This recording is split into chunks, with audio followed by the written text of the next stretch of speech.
तर स्वागत आपलं सर्वांचं आजच्या एका नवीन व्हिडिओमध्ये. तर बघा, लाडक्या बहिणींसाठी हा व्हिडिओ खूप जास्त महत्त्वाचा आहे, कारण ई-केवायसीच्या संदर्भात जे काही तुमचे सर्व प्रश्न आहे ते सर्व प्रश्नांचं उत्तर तुम्हाला याच व्हिडिओमध्ये मिळणार आहे. कारण 6 फेब्रुवारी 2026 पासून शासनाने केवायसीची प्रक्रिया पुन्हा सुरू केली. 31 मार्च पर्यंत शेवटची तारीख आहे. 31 मार्च पर्यंत तुम्ही केवायसी पूर्ण करू शकता. कोणत्या बहिणींसाठी? तर ज्या बहिणींची केवायसी चुकलेली होती, केवायसीचे प्रश्न चुकले, त्यामुळे त्या बहिणींचा लाभ बंद झाला. नोव्हेंबर डिसेंबर हप्ते त्यांचे आलेले नाही, पेंडिंग झाले. मग त्या बहिणींना केवायसीची दुरुस्ती करण्यासाठी शासनाने पुन्हा वेबसाईटवर ऑप्शन दिलेला आहे आणि आता तुम्ही त्या बहिणी केवायसी पूर्ण करू शकतात. ई केवायसीची पूर्ण प्रोसेस, जे काही प्रक्रिया आहे ते पूर्ण प्रोसेस मी तुम्हाला या व्हिडिओमध्ये करून दाखवणार आहे, समजून सांगणार आहे. त्याचबरोबर जे काही तुम्हाला अडथळे येत आहे या केवायसी मध्ये, काही बहिणींना सांगितलं जात आहे की तुमचा आधार क्रमांक केवायसीच्या दुरुस्तीच्या यादीत नाही. आधार क्रमांक दुरुस्तीच्या यादीत नाही तर मग का नाही, या प्रश्नाचं उत्तर सुद्धा मी तुम्हाला देणार आहे. त्यानंतर जर तुमची आता जर केवायसी चुकली, आता जर तुम्ही या केवायसी मध्ये चुकले, प्रश्नाचे उत्तर चुकले, तर काय होणार. त्यानंतर काही बहिणींच्या कुटुंबामध्ये सरकारी नोकरीवर व्यक्ती आहे, पेन्शन पेमेंट सुद्धा काही बहिणींच्या कुटुंबामध्ये मिळते, तर त्या बहिणींनी प्रश्नाचे उत्तर काय द्यायचे. मग मी जर तुम्हाला उत्तर सांगत आहे तर त्यामागे काय रिझन असणार आहे ते सुद्धा महत्वाचं आहे. त्या बहिणींनी उत्तर काय द्यायचं.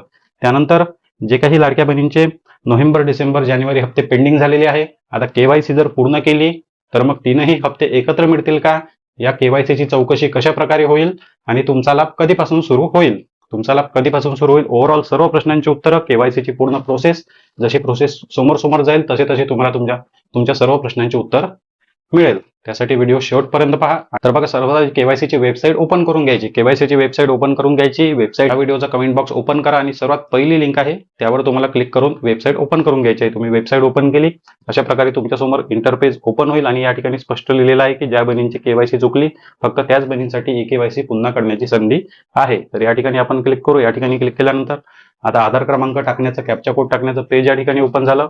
या ठिकाणी बघा, लाभार्थी आधार क्रमांक. आता लाभार्थी आधार क्रमांक आपण टाकला. एक्झाम्पल साठी आपण लाभार्थी आधार क्रमांक या ठिकाणी टाकला, कॅप्चा कोड टाकला, त्यानंतर सहमती दिली, ओटीपी पाठवला. सहमती दिली आणि ओटीपी पाठवला. तर काही बहिणींना बघा, या ठिकाणी क्लिक केल्यानंतर अशा प्रकारचा पॉपअप येत आहे की तुमचा आधार क्रमांक दुरुस्तीच्या यादीमध्ये नाही, तुमचा आधार क्रमांक केवायसीच्या दुरुस्तीच्या यादीमध्ये नाही. आता ज्या बहिणींचा यादीमध्ये आहे त्यांची सुद्धा प्रोसेस आपण समोर करणार आहे, पण हा प्रॉब्लेम काही बहिणींना येत आहे. यामागे रिझन असं आहे की ज्या बहिणींची केवायसी चुकली होती, ज्या बहिणींची केवायसी चुकल्यामुळे त्यांचे पैसे बंद झाले, ज्या बहिणींनी कधीच केवायसी केलेली नाही त्या बहिणींचं सुद्धा या यादीमध्ये नाव नाही. ज्या बहिणींनी कधीच केवायसी केली नाही तर मग केवायसी चुकली पण नाही. पण ज्या बहिणींची केवायसी चुकली, फक्त त्याच बहिणींचं नाव शासनाच्या यादीमध्ये शासनाने वेबसाईटवर अपलोड केलेलं आहे. वेबसाईटवर त्या बहिणींचे आधार क्रमांक या ठिकाणी ऍक्टिव्ह केलेले आहे. ज्या बहिणींची केवायसी चुकली होती, फक्त तेवढ्याच बहिणींचे आधार क्रमांक केवायसी करण्यासाठी ऍक्टिव्ह केलेले आहे. ज्या बहिणींची केवायसी बरोबर होती, नोव्हेंबर डिसेंबर हप्ता सुरू आहे, त्या बहिणींची सुद्धा केवायसी होत नाही, कारण त्या बहिणींची केवायसी बरोबर आहे म्हणून चुकलेल्या यादीमध्ये नाही. तर ज्या बहिणींनी कधीच केवायसी केली नाही, त्या बहिणींची केवायसी कधीच सबमिट झाली नाही, त्यामुळे त्या बहिणींचे आधार क्रमांक सुद्धा केवायसीच्या यादीमध्ये नाही, म्हणून त्या बहिणींना सुद्धा केवायसी करता येत नाही. फक्त केवायसी सबमिट केली होती, सबमिट केल्यानंतर चुकल्यानंतर लाभ बंद झाला, अशा बहिणींच्या याद्या स्पेशल शासनाने बनवलेल्या आहे आणि या वेबसाईटवर अपलोड केलेल्या आहे. तुम्ही जेव्हा आधार क्रमांक टाकता त्यानंतर तुमची जे काही आधार क्रमांक आहे तो या ठिकाणी मॅच होतो. आधार क्रमांक मॅच झाल्यानंतर तुमचा आधार क्रमांकाला ओटीपी येतो. जर तुमचा आधार क्रमांक या ठिकाणी मॅच होत नसेल तर या ठिकाणी तुम्हाला सांगितलं जाते की तुमचा आधार क्रमांक केवायसीच्या दुरुस्तीच्या यादीमध्ये नाही. बघा, आता तुम्हाला क्लिअर झालं असेल की तुमचा आधार क्रमांक दुरुस्तीच्या यादीमध्ये का नाही. एकतर तुम्ही केवायसी सबमिटच केली नव्हती किंवा मग तुमची केवायसी चुकलीच नाही, तुमचा लाभ अजूनपर्यंत सुरू आहे. तर बघा, आता ज्या बहिणींची केवायसी चुकलेली होती, यादीमध्ये नाव आलेलं आहे, त्या बहिणींची केवायसी आपण पूर्ण करताय. आधार क्रमांक टाकला, कॅप्चा कोड टाकला, सहमती दिली, ओटीपी पाठवा. ओटीपी पाठवावर क्लिक केल्यानंतर 6 नंबरचा ओटीपी या ठिकाणी तुमच्या आधार क्रमांकाला लिंक असलेल्या मोबाईल नंबरवर 6 नंबरचा ओटीपी येतो. तो ओटीपी तुम्हाला या ठिकाणी सबमिट करावा लागतो. काही बहिणींना ओटीपी जर येत नसेल, तुम्हाला जर ओटीपी येत नसेल पण हा वाला पेज तुमचा ओपन होते, हा पेज ओपन होत आहे पण तुम्हाला ओटीपी येत नाही, तर तुमचा आधार कार्ड तुम्हाला अपडेट करायचा आहे. तुम्हाला तुमचा मोबाईल नंबर कोणता लिंक आहे ते चेक करायचं आहे. काही बहिणींना माहित नसते की कोणता मोबाईल नंबर लिंक आहे, काही बहिणींच्या मोबाईलमध्ये रिचार्ज नसतो, त्यामुळे ओटीपी येत नाही. पण हा पेज जर तुमचा ओपन होत असेल तर तुम्ही केवायसी पूर्ण करू शकता, पण तुम्हाला तुमचा ओटीपी सबमिट करावा लागेल. त्यासाठी तुम्हाला आधार कार्ड अपडेट करून मोबाईल नंबर अपडेट करावा लागेल. या ठिकाणी 6 नंबरचा OTP टाकायचा, समाविष्ट करा या बटनवर क्लिक करायचं. आता बघा 2 प्रश्न या ठिकाणी दिलेले आहे. या ठिकाणी 2 प्रश्न आहे. KYC मध्ये जर चुका केल्या म्हणजे या प्रश्नाच्या उत्तरामध्ये जर तुम्ही चुकी केली तर तुमची KYC परमनंट रद्द होईल, परमनंट तुमचा अर्ज रद्द होईल. त्यानंतर कधीच तुम्ही या योजनेचा लाभ घेऊ शकणार नाही, कधीच नाही. आणि मी तुम्हाला सांगितलं होतं की ज्या बहिणींच्या कुटुंबामध्ये सरकारी नोकरीवर आहे, पेन्शन पेमेंट मिळते, त्या बहिणींनी काय सिलेक्ट करायचं. सर्वात आधी बघा, ज्या बहिणींच्या कुटुंबामध्ये कोणीच नाही. तर बघा आता सर्वात पहिला प्रश्न या ठिकाणी होता की तुमच्या कुटुंबात कोणी सरकारी नोकरीवर आहे का. सोप्या पद्धतीने सांगितलं तर तुमच्या कुटुंबात कोणी सरकारी नोकरीवर आहे का, असेल तर आहे, नसेल तर नाही. तर आपण या ठिकाणी नाही ऑप्शनवर क्लिक करू. दुसऱ्या प्रश्नामध्ये दिलेला आहे तुमच्या कुटुंबात कोणाला पेन्शन पेमेंट मिळते का.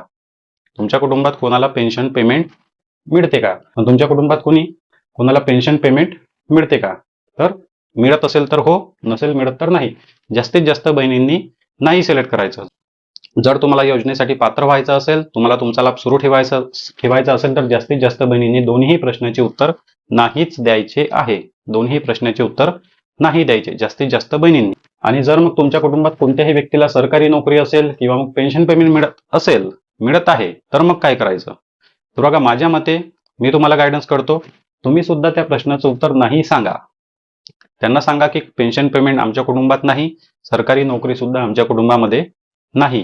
तुम्ही जर नाही केलं तर तुमचा लाभ 90% सुरू राहण्याची शक्यता आहे.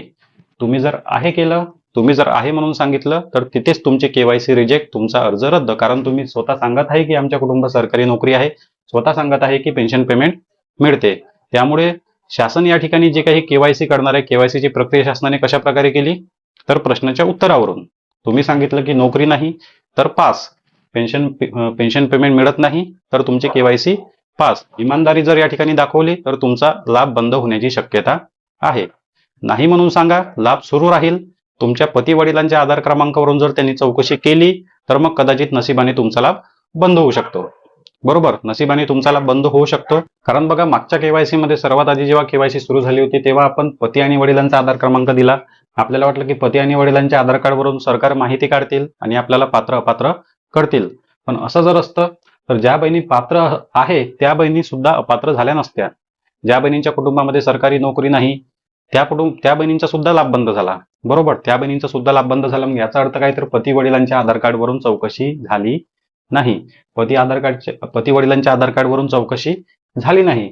मग पती वडिलांच्या आधार कार्डवरून चौकशी करायची असती तर या KYC मध्ये सुद्धा पती वडिलांचं आधार कार्ड मागितलं असतं. बरोबर, या KYC मध्ये सुद्धा पती वडिलांचं आधार कार्ड मागितलं असतं. पती वडिलांच्या आधार कार्डची आता गरज नाही, त्यांच्या आधार कार्डवरून चौकशी होणार नाही. फक्त तुमच्या प्रश्नाच्या उत्तरावरूनच तुम्हाला ठरवलं जात आहे की तुमची KYC चुकली की बरोबर. नाही म्हणाल तर लाभ सुरू, आहे म्हणाल तर लाभ बंद. त्यामुळे पेन्शन पेमेंट असेल, सरकारी नोकरी असेल तरी पण नाही म्हणून सांगा. 90% तुमचे चान्सेस आहे की लाभ सुरू राहील. खोल पडताळणी झाली तर पैसे बंद होणारच आहे, लाभ बंद होणारच आहे. जोपर्यंत लाभ मिळते तोपर्यंत लाभ घ्या. तर पेन्शन पेमेंट मिळते किंवा सरकारी नोकरी मिळते त्यांनी काय सिलेक्ट करायचं, आता तुमचा पर्सनल विषय आहे, तुम्हाला काय सिलेक्ट करायचं आहे. मी सांगितलं की नाही सिलेक्ट करा. तर बघा आता जे काही KYC जर तुमची चुकली, आता यामध्ये जर तुमची KYC चुकली, जर तुम्ही होईच्या ठिकाणी आहेच्या ठिकाणी नाही केलं किंवा नाहीच्या ठिकाणी आहे केलं, दोन्ही ठिकाणी नाहीच करायचं आहे. पण चुकून जर कदाचित आहे झालं, चुकून जर एखाद्या ठिकाणी आहे झालं तर मग काय होईल तर सरळ सरळ तुमची KYC रद्द करण्यात येईल. ऑटोमॅटिक पद्धतीने शासनाने कदाचित कॉम्प्युटराइज पद्धतीने जे आहे ते प्रश्नाचे उत्तर सेट केलेले आहे जर असेल तर डायरेक्ट KYC रद्द, अशा प्रकारे त्यांनी कदाचित KYC सेट केलेली आहे. प्रश्नाचे उत्तर जर आहे असेल तर KYC रद्द, नाही म्हणत असेल तर मग त्यांची KYC पास करत आहे. अशा प्रकारे कदाचित ऑटोमॅटिक पद्धतीने चौकशी होत असेल, त्यामुळे लाखो लाडक्या बहिणींची KYC ची चौकशी रिजेक्ट केली चुकीच्या उत्तरामुळे. आता जर या ठिकाणी तुमचे प्रश्न चुकले किंवा ऑप्शन चुकले किंवा KYC चुकली तर आता तुम्हाला पुन्हा संधी मिळणार नाही, पुन्हा तुमची KYC दुरुस्ती करता येणार नाही. फक्त तुमची KYC सबमिट झालेली नसली पाहिजे.